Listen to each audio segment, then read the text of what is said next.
Hey, what's going on? You know who it is. You know what it is. All right, you guys, if you needed more proof that Hollywood is in deep trouble and the film industry is in deep trouble, well, it was just announced today that Sylvester Stallone is putting the finishing touches on the script to, guess what? A sequel to 1993's Devolution Man.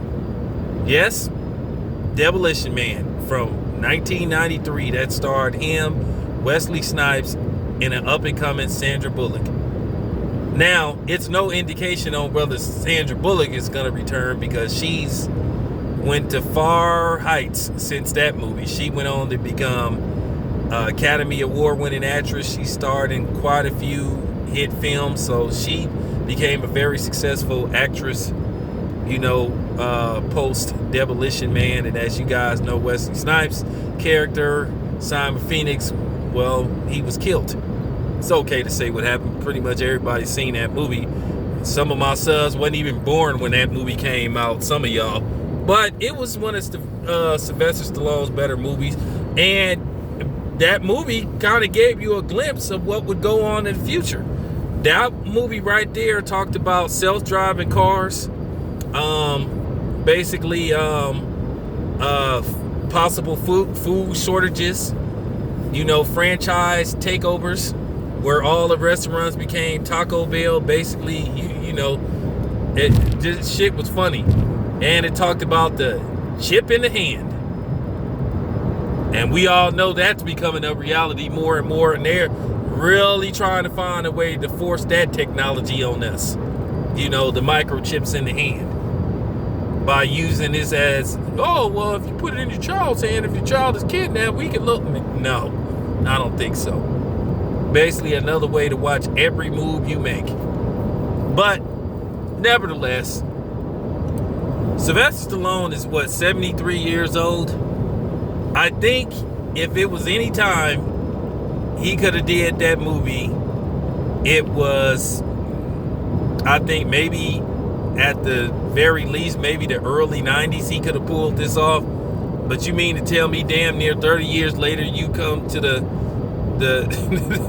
you come to the conclusion, you know what? I think I need to make a sequel to Devolution Man. Wow. I mean, I know he struck gold with the Expendable franchise, but Stallone is the king of sequels. But almost 30 years. I mean, now all of a sudden you want to make a Devolution Man too. And I mean, what is you gonna do in the movie? I mean, keep in mind his character when he was frozen and thawed out was like in his 70s.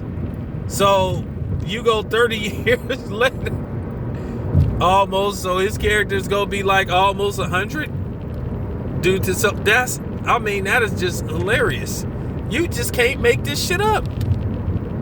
But it just goes to show you how desperate Hollywood is for basically filler films, basically slot films to just take up a slot due to the fact that their big movies have been pushed back due to the fact that it costs so much to produce these movies, and they need a certain amount of asses in the movie theaters to turn a profit.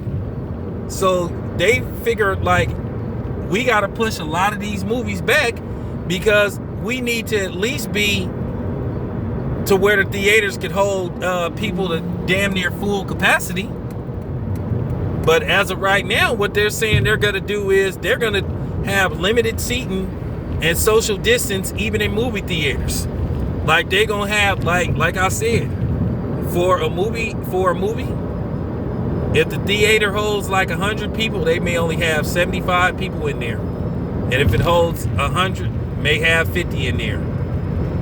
So they're going to be, when I say it's going to be game tight when it comes to that shit, because from what I heard, they may open up California bits and pieces at the end of the week. I heard they going through some new guidelines, so we'll see what happens. But yeah, man, like I said, this just goes to show you what's going on in Hollywood. But to a certain degree, as I said before, I think this is poetic justice. due to the fact how they did Nate Parker, how basically they ruined his career, and basically how he got dead for a crime that he was acquitted of.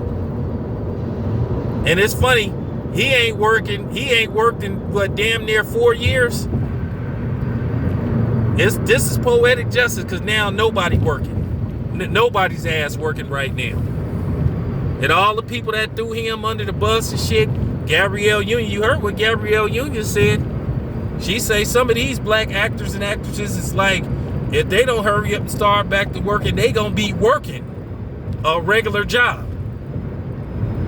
So like I said, you may one day order some Uber Eats or some Grubhub or some shit like that, and your favorite celebrity may actually drop a pizza off at your house. Let me know what you think. This your boy Tell Biz, I'm out.